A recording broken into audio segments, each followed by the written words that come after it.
Hello, my name is Elizabeth Jones, and I'm joined by, Cal Kaplan.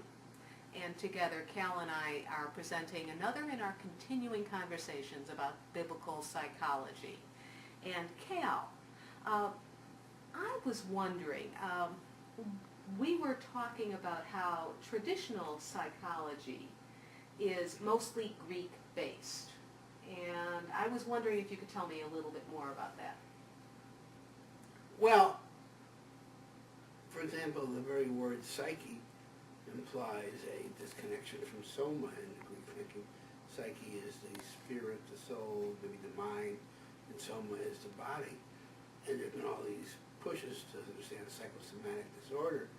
The Hebrew word for soul, nephesh, is a very different kind of word. It's not a disembodied term. It's a word that in itself integrates spirit and body. But Cal, what is it about traditional psychology that leans more towards a Greek way of thinking? Well, I think the questions that it allows, the questions it doesn't allow, the very fact that it's based on these various kinds of narratives almost imply that the best you can do is adjust to an unpleasant or difficult situation, but that you really can't change.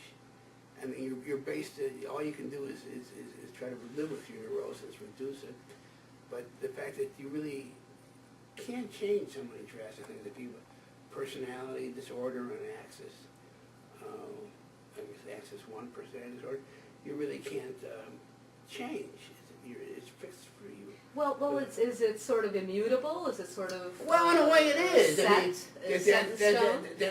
all you can do is work with it, and that's the problem with it, I think. I think that in a way, a therapist is saying that people can change, but Greek tragedy, which many of these stories emerge from, is that people really don't change. That they're stuck in a world that is fixed and they can't really change. So given that, why are we doing therapy? All we can do is basically help people alleviate the negative consequences of being in this cyclical pattern. So to the extent that one believes that people can change, one really unwittingly is putting one's foot on the Jerusalem side of the Jerusalem-Athens world. They're really... Well, Cal, I'm all about change. Being a chaplain, I think that change is very possible. As a matter of fact, that's what repentance is all about: coming before God and saying that I'm sorry for the But I'm not sure things that I've psychology done. has that concept of repentance. I'm not sure psychology has that. They talk about, the Greeks talk about the word metanoia, turning around, but it seems to be more of almost a cognitive turning around, more of like an oscillation, more of a different way of viewing the same thing, rather than any genuine change in one's personality. So a very Greek way of looking at life is the idea that people don't change, or there's nothing new under the sun. We're all caught up into this world. Both those statements are tremendously anti-biblical statements.